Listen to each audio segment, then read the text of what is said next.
பொருளோடு புகழைத் தந்து போற்றிடும் வாழ்வைத் தந்து வருங்காலம் அனைத்தும் செல்வம் வரும் காலம் ஆக்கி வைத்து பெருமைகள் வழங்க வேண்டும், பேரருள் கூட்ட வேண்டும்.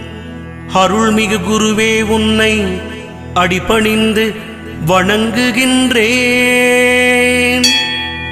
வருடம் ஓர் ராசி வீதம் வட்டமாய் சுழன்று வந்தே தருகிற பலனை நாங்கள் தங்கமாய் ஏற்றுக்கொள்வோம்.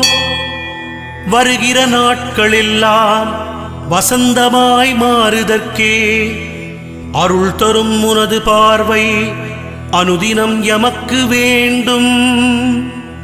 குருவே, நீ பார்த்தால் போதும் கோடியாய் நன்மை சேரும்.